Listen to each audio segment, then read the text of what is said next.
What kind of woman walks 5 kilometers in a February blizzard carrying nothing but a bundle of white fabric and a shovel? Tomas Lindberg pressed his palm against the cold window glass, watching the figure move across the snow-covered hills. The temperature had dropped to -8 degrees Celsius by his reckoning, and the wind cut sharp enough to draw blood. Yet, there she was, a lone woman in a dark wool coat, trudging through 35 centimeters of fresh powder toward the old cemetery hill on the far edge of his property. She carried something white against her chest, something she protected from the wind with her body hunching over it like a mother sheltering an infant, and, in her other hand, a shovel.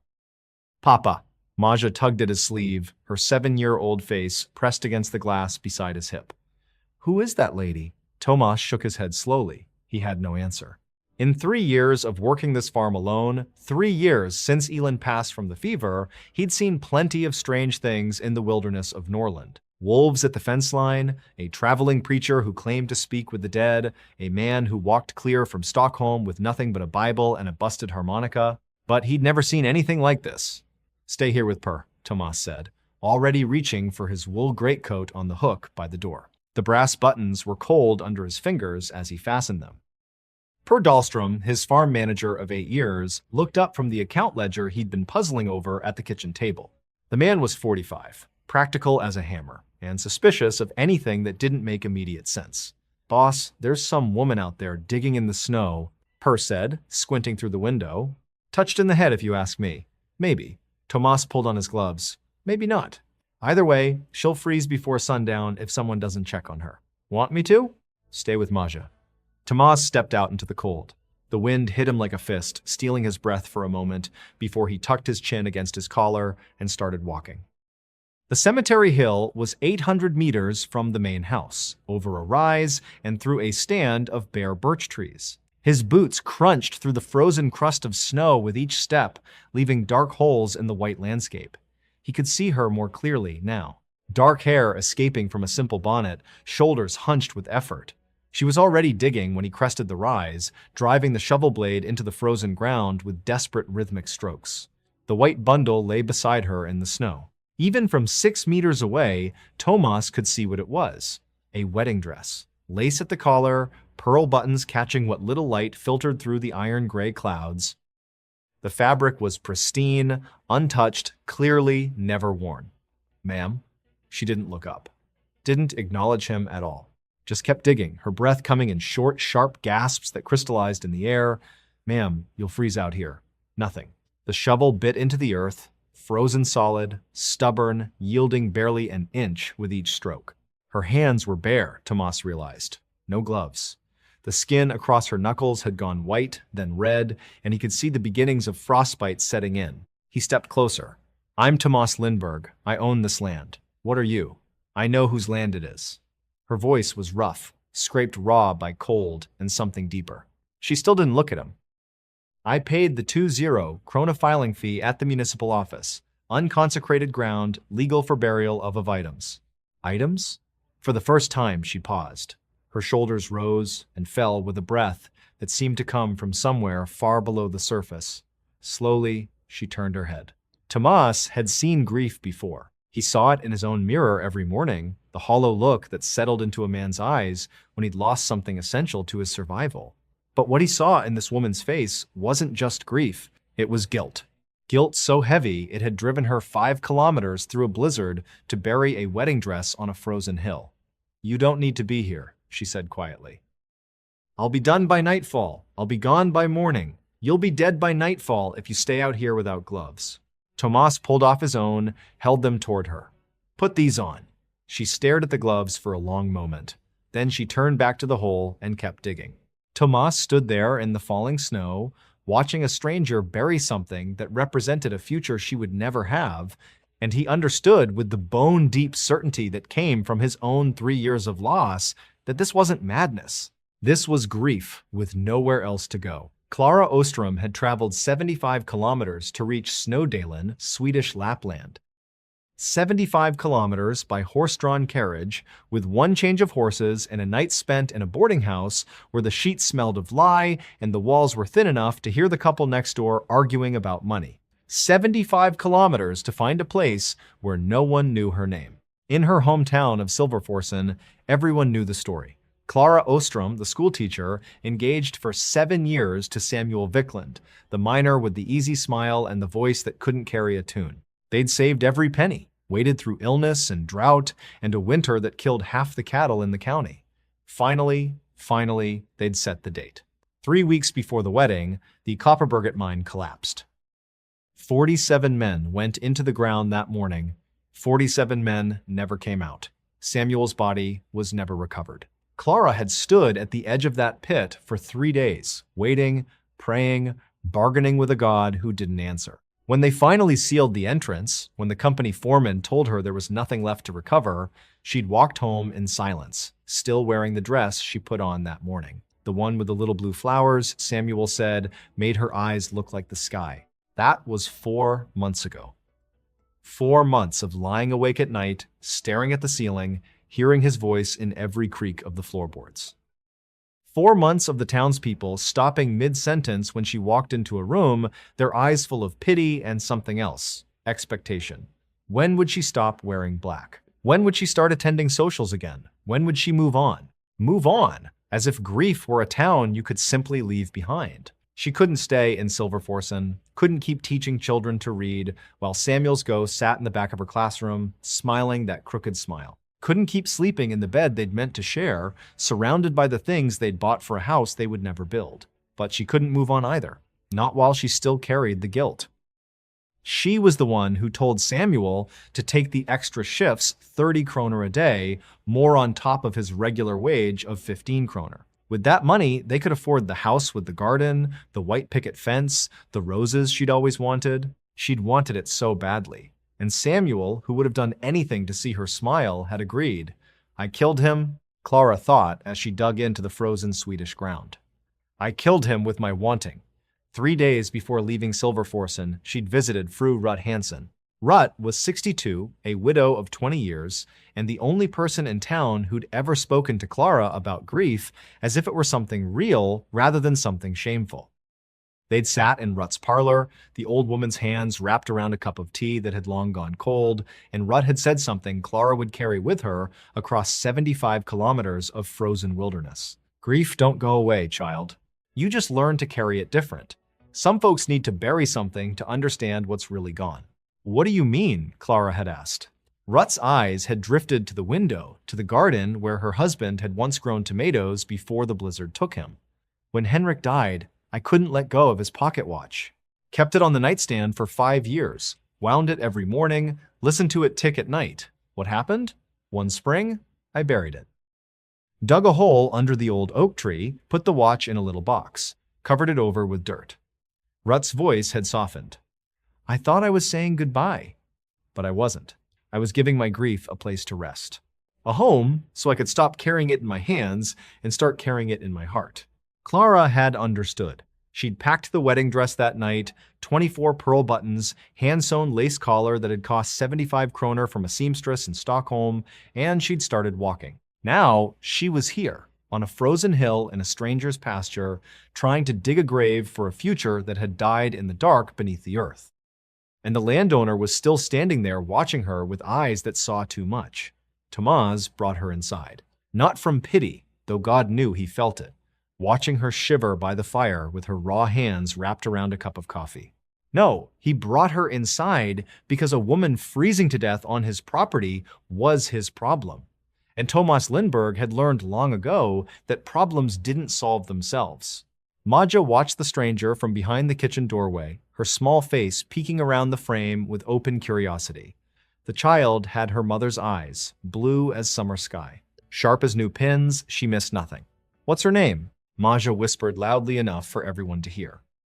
Tomas looked at the woman. She sat hunched in Elin's old chair by the fire, the wedding dress still clutched against her chest like a child holding a beloved toy. She hadn't let go of it once since he'd half carried her down the hill. I don't know, Tomas admitted. Ma'am, do you have a name? The woman blinked as if surfacing from deep water. Clara, she said after a moment. Clara Ostrom.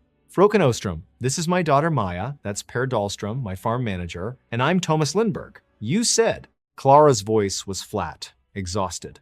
I apologize for trespassing on your land. I have documentation from the municipality. The cemetery hill is listed as unconsecrated ground.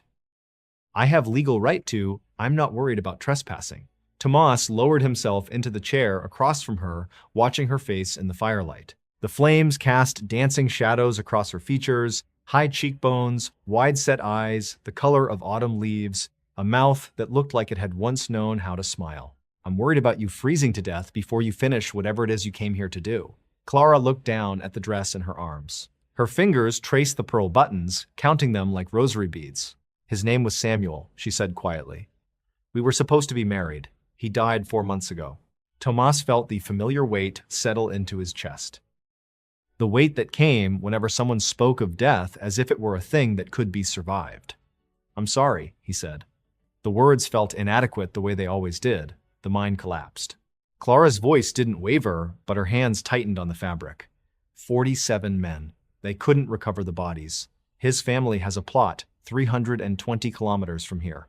They buried an empty coffin, said a few words over dirt and rocks. She looked up, and Tomas saw the guilt again burning behind her eyes. I had nothing to bury, nothing to hold, nothing to let go of. Maja stepped out from behind the doorway, drawn forward by the tremor in Clara's voice. Is that why you brought the dress? The child asked. Because you want to bury something? Clara stared at Maja for a long moment, then she nodded. My mama died, Maja said matter-of-factly. 3 years ago. Papa keeps her hairbrush on the nightstand. It still smells like lavender. Tomas's throat tightened. He hadn't talked to Maja about Elin, not really. Not about the grief or the loss or the way the house still felt empty no matter how many lamps he lit.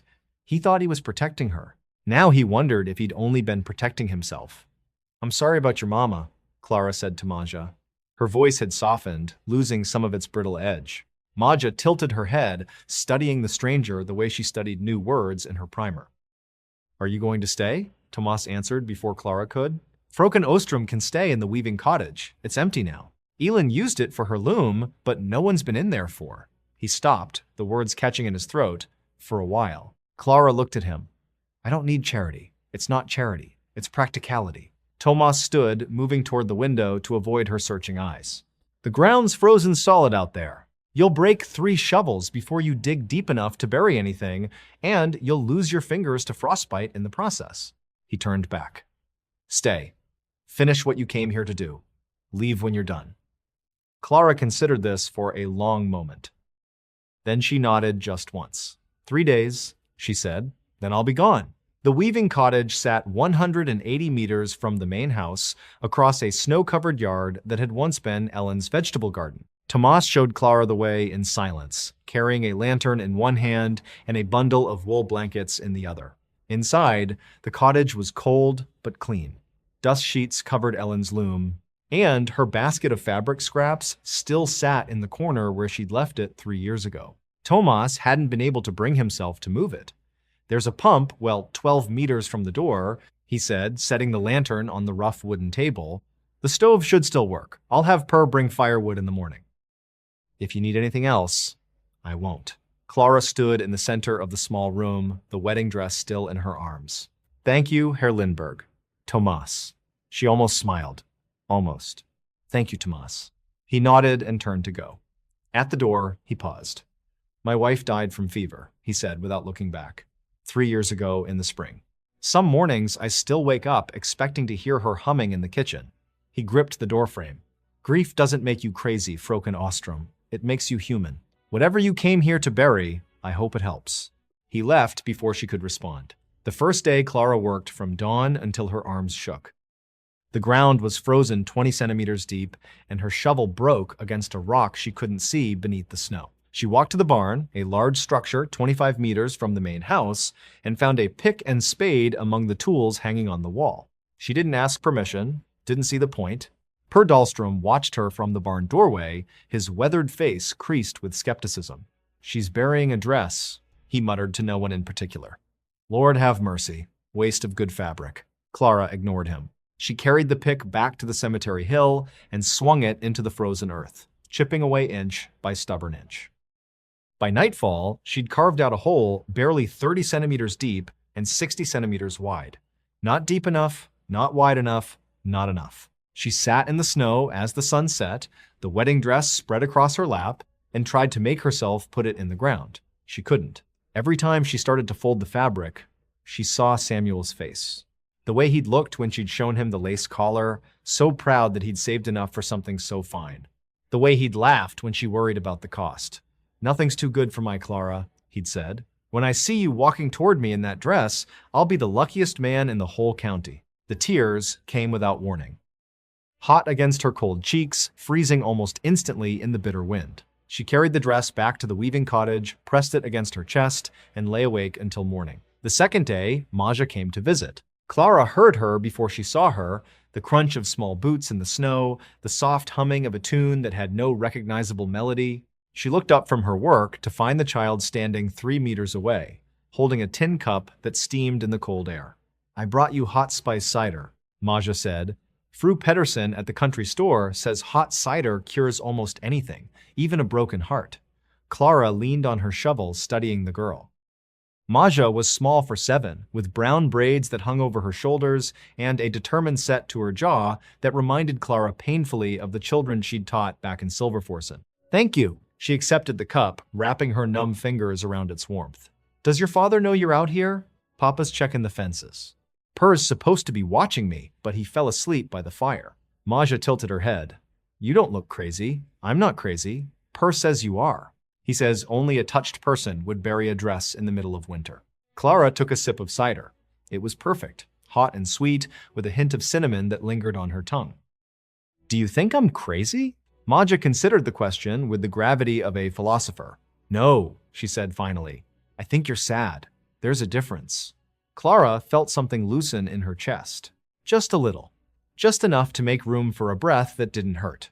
Maja sat down in the snow, apparently unbothered by the cold seeping through her coat. She didn't ask questions, didn't demand explanations. She just sat small and quiet, keeping company with a stranger's grief. They stayed that way until the cider was gone and the sun began its descent toward the mountains. Then Maja stood, brushed the snow from her coat, and held out her hand for the empty cup. "I'll come back tomorrow," she said, "if you want." Clara nodded. "I'd like that." That night, Clara sat in the weaving cottage with the wedding dress in her lap. The pearl buttons were cool beneath her fingertips. 24 of them, each one hand-sewn by Clara herself in the weeks before the collapse. She remembered sitting by the window of her small boarding room, pushing the needle through the delicate fabric, dreaming of the day she would wear it. She'd imagined walking down the aisle of the little church in Silverforsen, Samuel waiting at the altar, his rough hands clasped in front of him, his eyes shining with a love so pure it made her throat ache. She'd imagined the words, "I do, I will, forever and always." She'd imagined the life that would come after. Now, there was no after. There was only this, a stranger's cottage, a frozen hill, and a dress that would never be worn. She heard footsteps outside. A knock at the door. Tomas stood on the threshold, snow dusting the shoulders of his coat. "Saw your light was still on," he said. "Everything all right?" "Fine." Clara smoothed the dress across her knees. "I'm fine." He didn't believe her. She could see that in his eyes, but he didn't push. He leaned against the doorframe, looking out at the darkening sky. "Maja told me you were kind to her today," he said. "She doesn't take to strangers easily, not since." "Since her mother died?" Tomas nodded. "She's a good child," Clara said. "You've raised her well. Ellen raised her. He stopped, his jaw tightening. "I just try not to ruin what Ellen started." They stood in silence for a moment, the cold wind rattling the cottage's single window. Then Tomas straightened. 3 days, he said. "That's what you asked for. But the ground won't thaw for another week at least. If you need more time, I'll take it." The words came out before Clara could stop them. "More time, if you're offering." Tomas nodded. "Take as long as you need, Fröken Ostrom. No one's using that hill." He turned and walked back toward the main house, his boots leaving dark prints in the snow. Clara watched him go, holding the dress against her chest, and wondered why leaving suddenly felt harder than staying.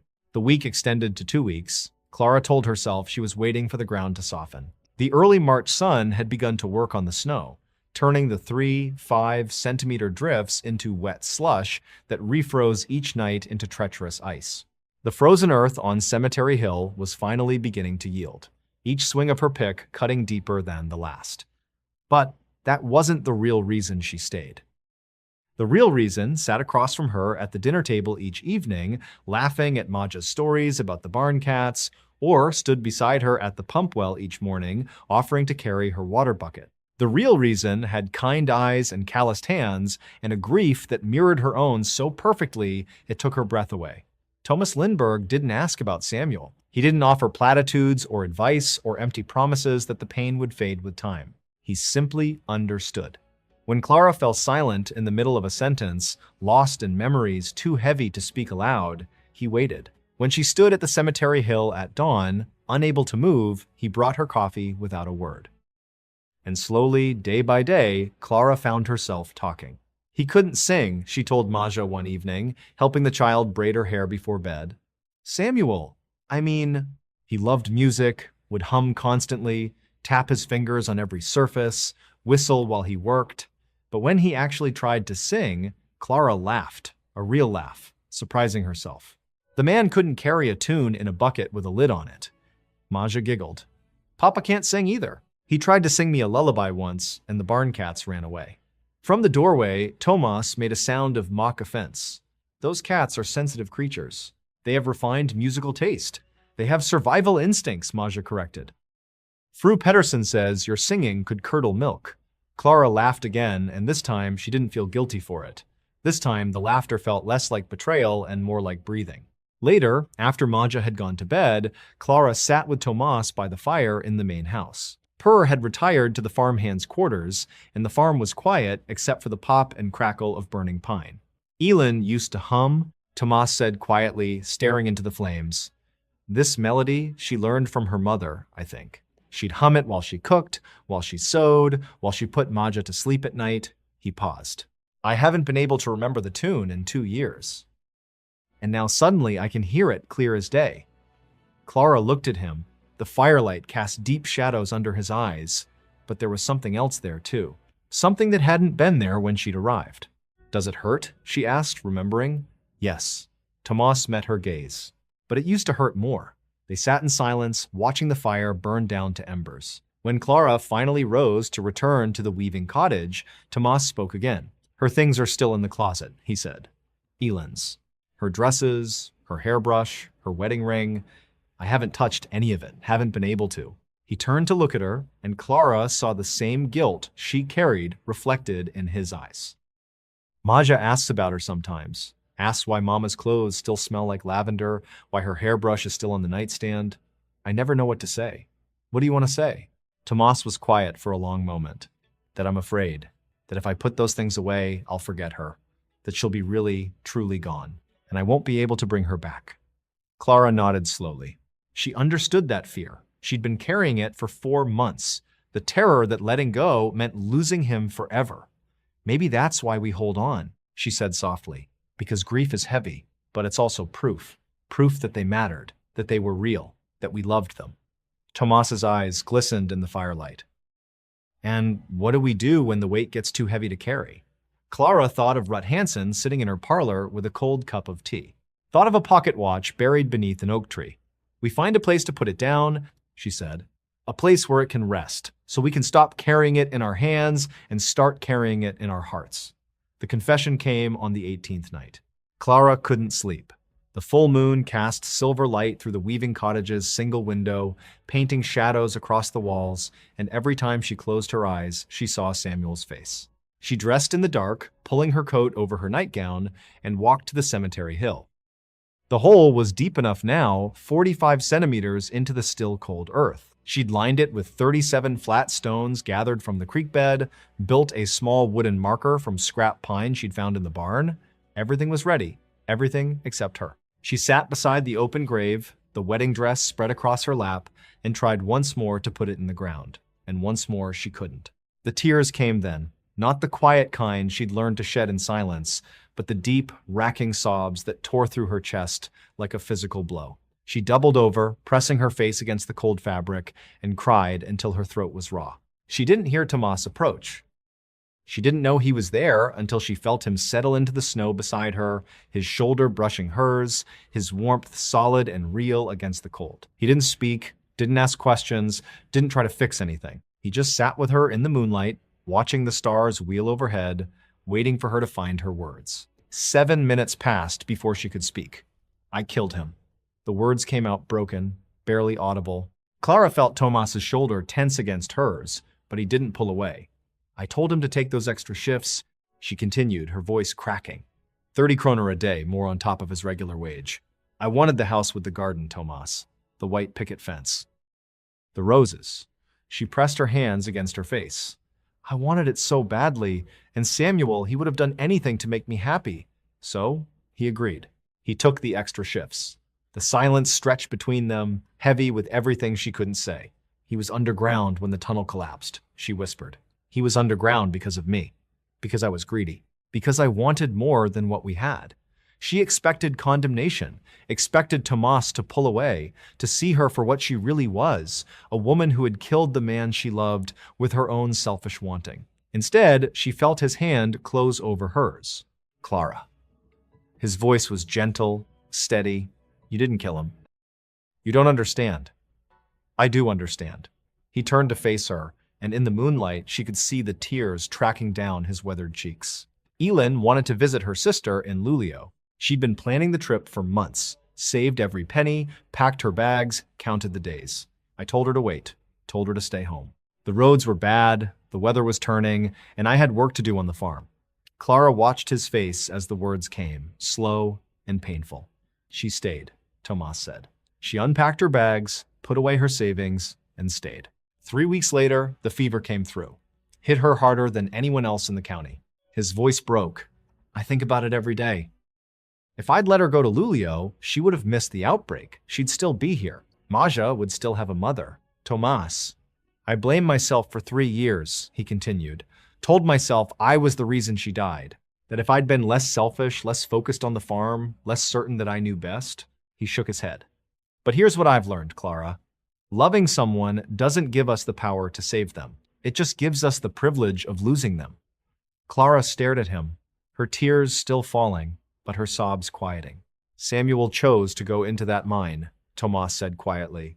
He was a grown man. He could have said no. He didn't, and that's not because you forced him. It's because he loved you.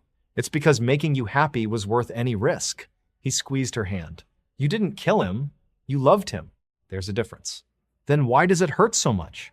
Because grief and guilt feel the same at first. They both sit in the same place in your chest, taking up all the air.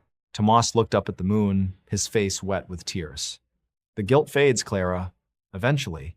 But the grief just changes. It stops being a wound and starts being a scar. Clara looked down at the wedding dress, at the pearl buttons that had cost Samuel 3 weeks' wages, at the lace collar he'd been so proud to give her. The town expected me to move on, she said. After 3 months, they started asking when I'd wear colors again, when I'd come to socials, when I'd start looking for another husband. Her hands tightened on the fabric. They didn't understand. They couldn't understand. I had nothing to hold, Tomas, nothing to bury. Samuel's body went to his family's plot 320 kilometers away. I stood at an empty grave and listened to people say words that meant nothing. She lifted her head, meeting his eyes. That's why I brought the dress, because I needed something to put in the ground. Something real. Something that proved he existed, that we existed, that what we had was more than just, she trailed off, unable to finish. More than just memory, Tomas completed softly. Clara nodded. Fru Hansen told me before I left. She said grief doesn't go away. You just learn to carry it different. She said some people need to bury something to understand what's really gone. She looked at the open grave, at the 37 stones she'd gathered, at the wooden marker carved with letters she hadn't yet decided on. I thought I was ready. I thought I could do this. And now? Now I'm not sure I can let go at all. Tomas didn't respond immediately. He sat beside her in the snow, their hands still clasped, and let the silence speak for him. Finally, he said, "What if you didn't have to do it alone?" Clara looked at him. "Elin's ring is still in my dresser drawer," Tomas said. "I've been keeping it there for 3 years, waiting for I don't know what. The right moment, the right feeling, the courage." He took a breath. "Maybe it's time. Maybe we could bury them together. The dress and the ring. Give them both a place to rest." Clara felt something shift in her chest, something that had been locked tight for 4 months, finally beginning to loosen. "You would do that?" she asked. "I think I need to."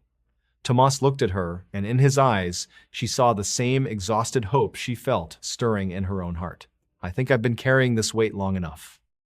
And maybe it would help to have someone carry it with me. Clara looked down at the wedding dress, at the 24 pearl buttons, at the lace collar Samuel had been so proud to give her. She couldn't bury it alone. She'd known that from the moment she arrived in Snowdolin, known it in the way her hands froze every time she tried to put the fabric in the ground. But maybe she didn't have to do it alone. Yes, she said softly, together. Tomas squeezed her hand. They sat together on the frozen hill beneath a winter moon and let the first seeds of healing take root in the cold Swedish earth. Everything changed after the confession. Clara stopped avoiding Tomas's eyes across the dinner table. Tomas stopped pretending he invited her to eat with them just for Maja's sake. They talked in the evenings, after Maja had gone to bed, about Samuel and Elin, about grief and guilt, about the strange mathematics of loss.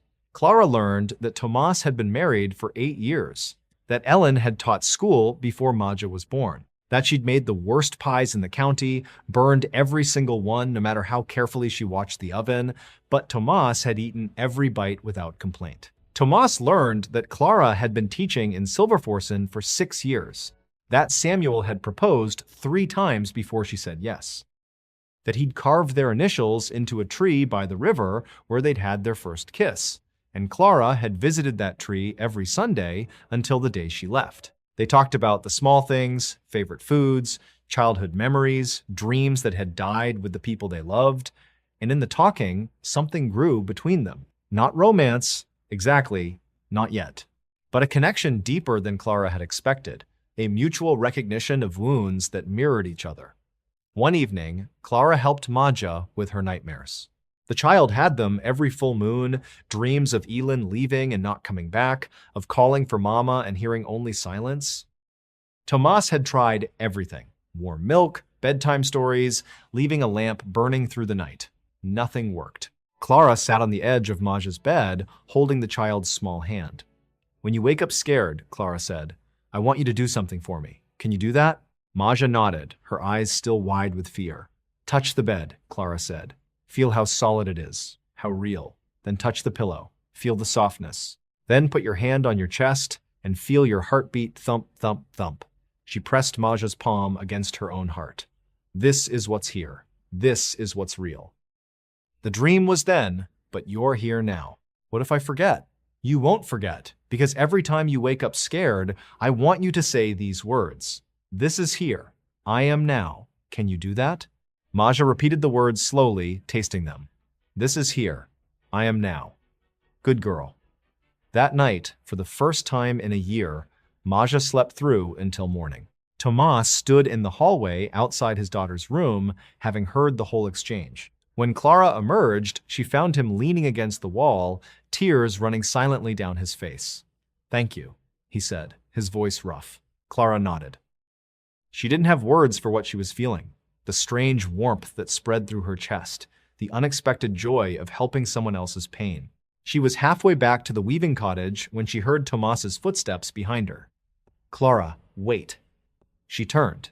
He stood in the snow, a small wooden box in his hands.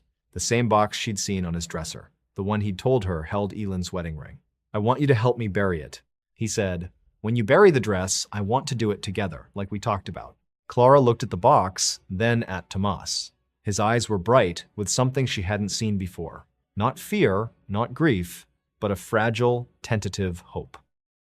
"Are you sure?" she asked. "No." He gave a small, sad smile. "But I think that's the point. I think if we wait until we're sure, we'll wait forever." Clara reached out and touched his hand just briefly, just enough to let him know she understood. "Then we'll do it together," she said. But first, Tomas had to tell Maja. The conversation did not go well. Tomas sat his daughter down in the parlor, the wooden box on his knee, and tried to explain what he was planning to do. Clara watched from the kitchen doorway, her heart aching for them both. "Mama's ring?" Maja's face crumpled. "You're giving away Mama's ring?" "Not giving away," Tomas said carefully. "Burying, like Fröken Clara's doing with her dress. It's a way of dealing. You're forgetting her." Maja's voice rose to a wail. "You're forgetting Mama because of her." She pointed at Clara with accusation blazing in her eyes, then ran to her room and slammed the door hard enough to rattle the windows. Tomas sat frozen, the box still in his hands, his face gray with pain. Per Dahlstrom appeared in the barn doorway, having heard the commotion. He looked at Tomas, at Clara, at the closed door of Maja's bedroom, and shook his head. "She's been here almost 3 weeks," Per said, his voice low. "People in town are already talking. Widow Carlson says it ain't proper." "You want that kind of reputation?"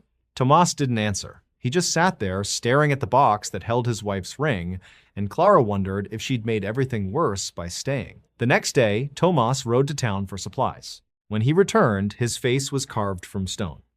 "They're talking," he said to Clara, standing in the barn while she brushed one of the horses. "Everyone. Fru Pettersson at the country store asked me if I'd taken up with that strange woman. The price of flour went from 30 to 50, her way of showing disapproval." He laughed bitterly. 10 years I've been trading with that woman. 10 years of loyal business. And because I offered a grieving woman a place to stay, suddenly I'm not respectable. Clara set down the brush. "I should leave." "No." Tomas's voice was firm. "Don't let them drive you away. They don't understand what you're going through. They can't understand. But that doesn't give them the right to judge. They're not judging me, Tomas. They're judging you, your reputation, your daughter." Clara shook her head. "I came here to bury my grief, not to create new problems for everyone else." "You haven't created anything."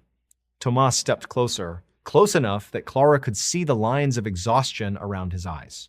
"You've helped more than you know. Maja slept through the night for the first time in a year because of you. I said Elon's name out loud for the first time in 3 years because of you." He reached out, not quite touching her hand. "Please, don't go." Clara looked at him, at this man who had shown her kindness when she deserved none, who had sat with her in the snow while she confessed her deepest shame, who had offered to bury his own grief alongside hers. "All right," she said softly. "I'll stay." But that night she packed her bag anyway, just in case. The knock came at 11. Clara was sitting by the cold stove, her packed bag at her feet, the wedding dress spread across her lap.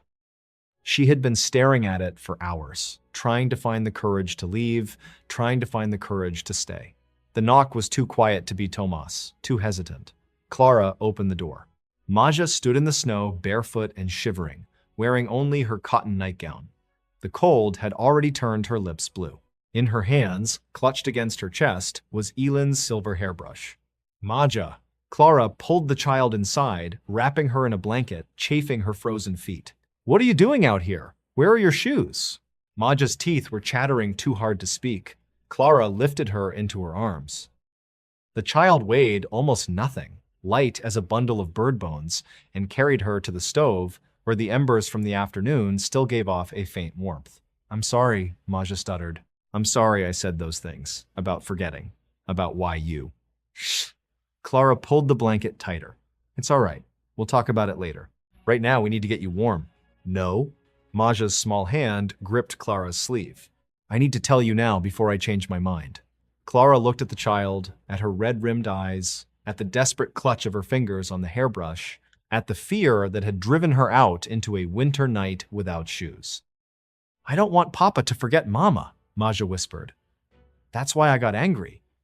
Because if he buries her ring, then maybe he'll stop loving her. Maybe he'll love someone else instead." Clara's heart cracked open. "Oh, sweetheart." She gathered Maja close, feeling the child's small body shaking with cold and grief. "Burying something doesn't mean stopping love. It doesn't mean forgetting. Then what does it mean?" Clara thought of Rut Hansen, of a pocket watch beneath an oak tree, of grief that had finally found a place to rest. "It means giving love a safe place to stay," she said softly. "So you have room in your hands to hold new things. So you have room in your heart to feel new feelings." She pulled back, looking into Maja's eyes. "Your mama will always be with you, Maja. She's not in a ring or a hairbrush. She's in the stories you tell about her, in the lullabies you remember, in the way your papa looks at you and sees her smile." Maja's lower lip trembled. "But what if I forget? What if one day I wake up and I can't remember what she looked like?" "Then you'll ask your papa to tell you, and he'll describe her, and you'll see her in your mind, and she'll be right there with you again." Clara brushed the tears from Maja's cheeks. Burying something isn't saying goodbye forever. It's just making space, making room for the grief to rest, so you don't have to carry it in your hands every single day. Maja was quiet for a long moment. Then she looked up, her face still wet with tears, but her eyes clearer than before. Can we bury Mama's ring and still talk about her? Every day. Every single day, Clara promised. As many times as you want. The door burst open. Tomas stood on the threshold, wild-eyed and breathless, snow melting in his hair. He'd clearly run all the way from the main house. Maja. He crossed the room in 2 strides, gathering his daughter from Clara's arms. Are you all right? I woke up, and your bed was empty. I'm okay, Papa. Maja wrapped her arms around his neck. Froken Clara found me. She kept me warm. Tomas looked at Clara over his daughter's head. The gratitude in his eyes was overwhelming, and beneath it, something else. Something that made Clara's breath catch in her throat. Thank you, he said. Clara nodded, not trusting her voice. They sat by the stove together, the 3 of them, wrapped in blankets and watching the embers glow. Maja fell asleep in her father's arms, still clutching Ellen's hairbrush. Tomas's eyes met Clara's across the child's head. Stay, he said quietly. Not for Maja, not for the farm, for yourself. Because grief needs witness. He reached out, took her hand, and maybe healing does too. Clara looked at her packed bag sitting by the door. Then she looked at Tomas, at Maja, at the wedding dress still lying across the chair where she'd left it. She'd come to Snowdolin to bury her past and disappear. She hadn't expected to find people who understood what she was burying or why. All right, she said softly. I'll stay.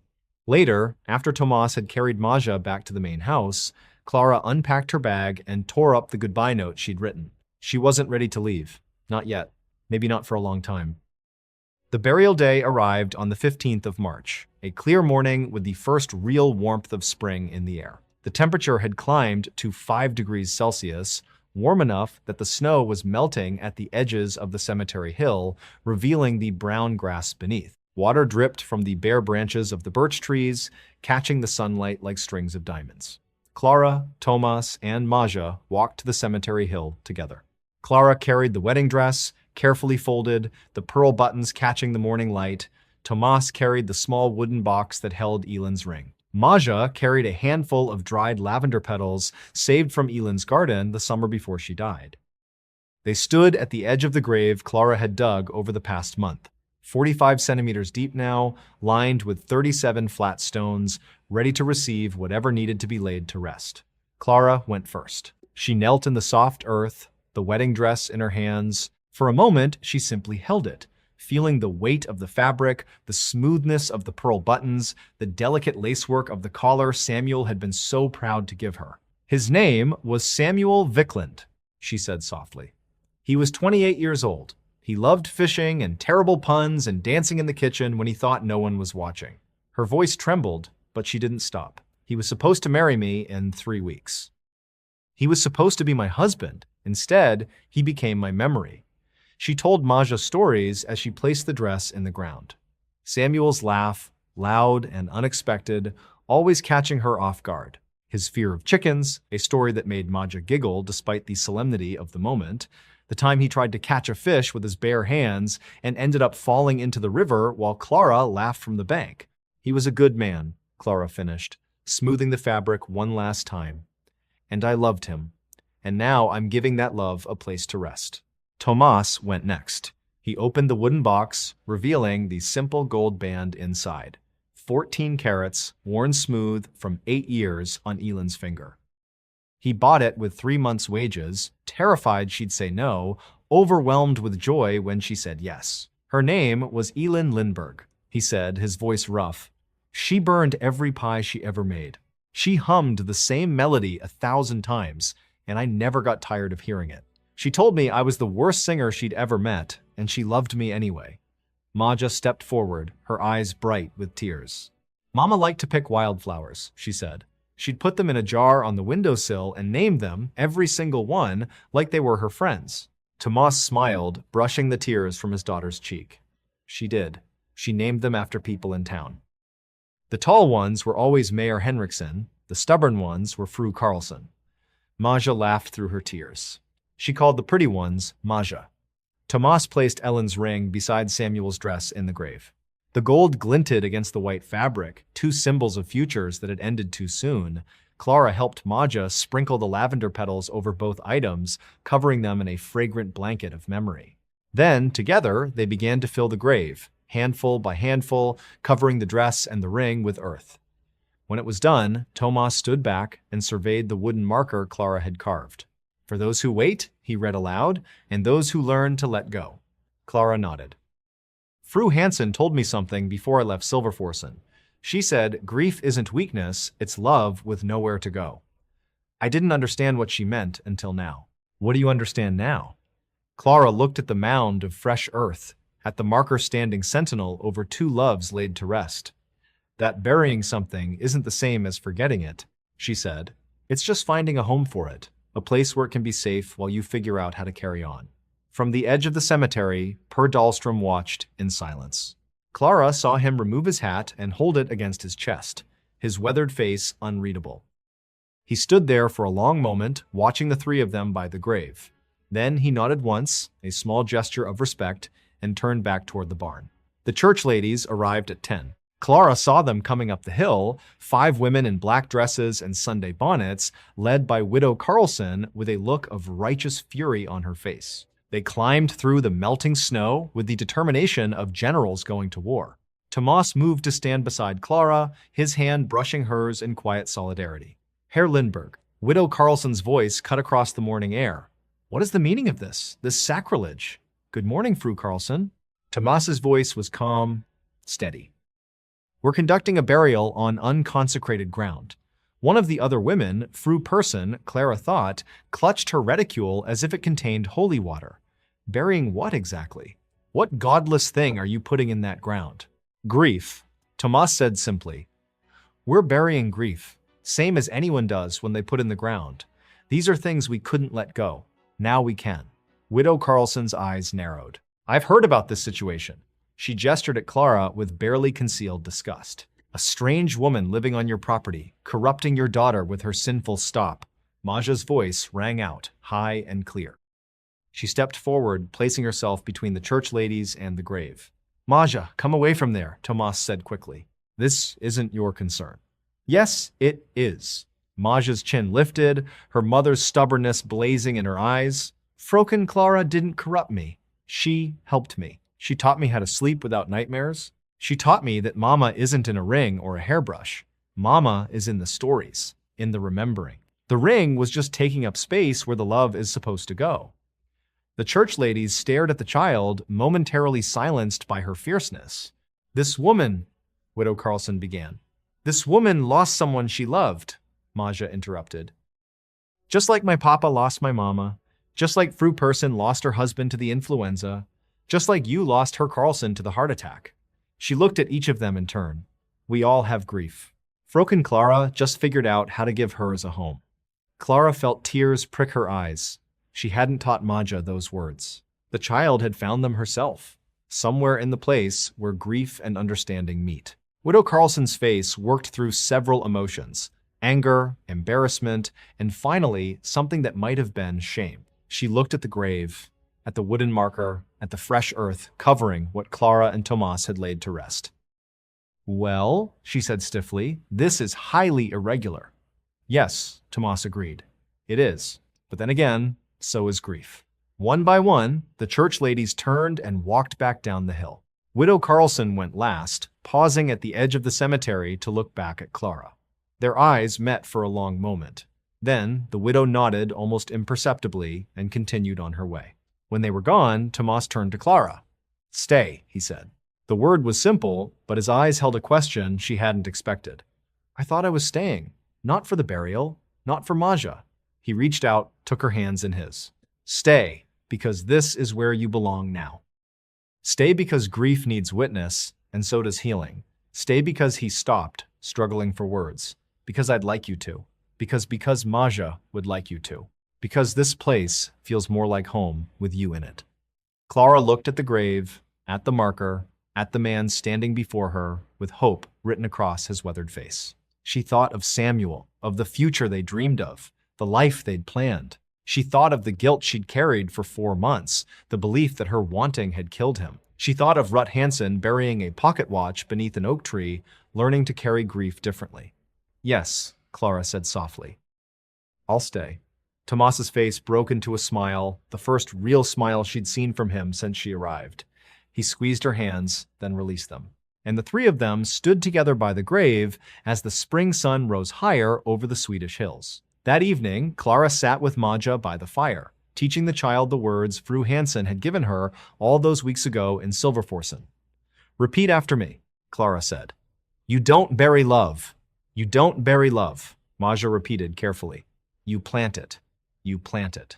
And something new grows." Maja's face lit up with understanding. "You plant it, and something new grows." She looked at Clara, eyes shining. "Like Mama's lavender in the garden. It comes back every year, even after it looks dead." Clara smiled, feeling something warm bloom in her chest. "Exactly like that. Can I tell Papa?" Maja scrambled to her feet. "He needs to hear this too." Clara nodded, watching the child run to find her father. For the first time in 4 months, the weight in her chest felt bearable. At the barn door, Per Dahlstrom appeared. He stood there for a long moment, hat in hand, his weathered face showing an expression Clara had never seen from him before. "Fröken Ostrom," he said gruffly. "Got a minute?" Clara joined him outside. The evening air was cool, but not bitter, the first hint of spring softening the Swedish winter. "I owe you an apology," Per said, not meeting her eyes. "When you first showed up, I thought, well, you know what I thought. Said some things I shouldn't have. Judged you when I had no right to judge." "It's all right," Clara said. "You were protecting your family." "No," Per shook his head firmly. "I was being a fool. Old fool, set in his ways. Too blind to see what was right in front of him." He finally looked up, meeting her gaze. "Takes a strong woman to bury the past with her own hands. Takes an even stronger one to help others do the same." Clara didn't know what to say. She'd spent so long believing she was broken that her guilt had made her unworthy of kindness or forgiveness. "Thank you, Per," she managed. He nodded once, put his hat back on, and walked toward the farmhand's quarters. At the door, he paused. "Fru Lindberg would have liked you," he said quietly. "I just wanted you to know that." Then he was gone, leaving Clara standing in the fading light with tears on her cheeks and something like peace in her heart. She wrote to Rut Hansen that night, sitting at the weaving cottage's rough wooden table with a sheet of paper and a pen. "Dear Fru Hansen, you were right about everything. I came to Lapland to bury my grief and disappear. I thought if I could just put Samuel's dress in the ground, the weight would lift and I could move on. But that's not what happened. Instead, I found people who understood what I was carrying.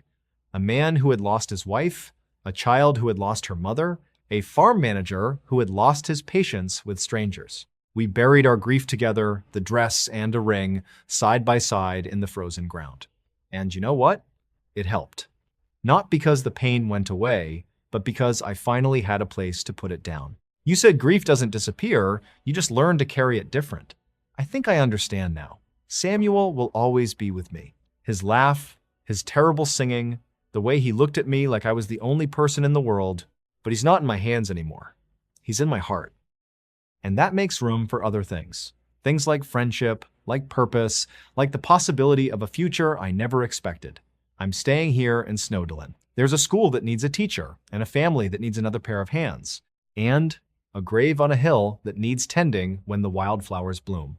I don't know what comes next, but for the first time in 4 months, I'm looking forward to finding out. Thank you for showing me the way. With gratitude, Clara Ostrom. She sealed the letter with wax and set it aside for the morning post. 20 for a stamp, a small price for the words she'd needed to say. 6 months later, the cemetery hill was covered in wildflowers. Clara walked up the slope in the August sunshine, feeling the warm breeze against her face, listening to the meadowlarks sing their evening songs. Lupines and bluebells and fireweed painted the hillside in brilliant colors, a tapestry of life growing from the ground where she'd buried her grief. The wooden marker stood straight and strong, weathered now by sun and rain, but still readable, for those who wait and those who learn to let go. Clara knelt beside it, brushing a fallen leaf from the base. She could almost feel Samuel there, not as a presence, not as a ghost, but as a memory held with love instead of pain. I miss you, she said softly. I'll always miss you. but I'm okay now. I'm better than okay, she told him about the past 6 months. About teaching at the Snowdalen School, 32 children ranging from 6 to 14, all eager to learn their letters and numbers.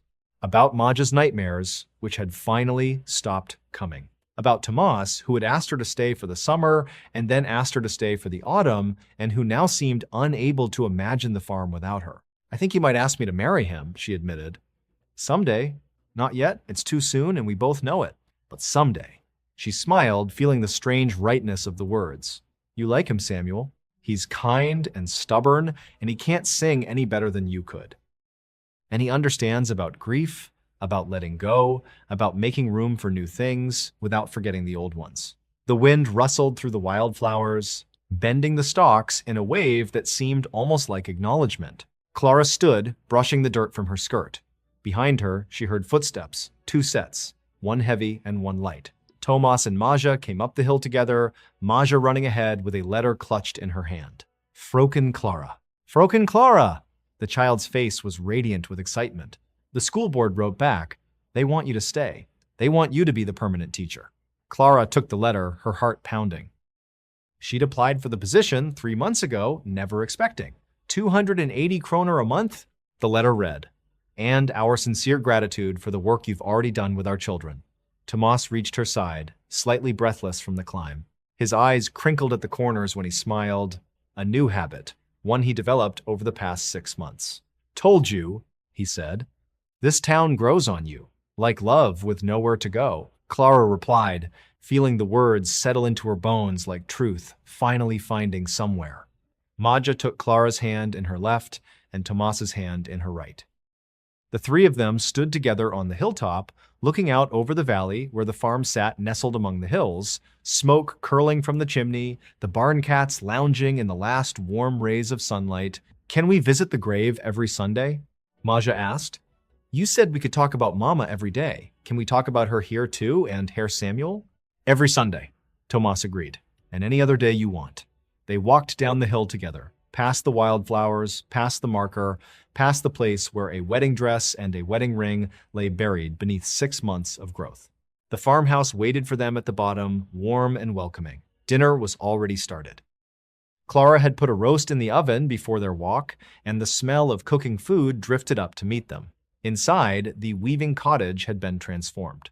Elin's fabric scraps still sat in the corner, but now they shared space with Clara's books, her writing desk, her small collection of pressed wildflowers from the cemetery hill. The cottage had become hers in a way that felt earned rather than borrowed. At the dinner table, they joined hands for grace.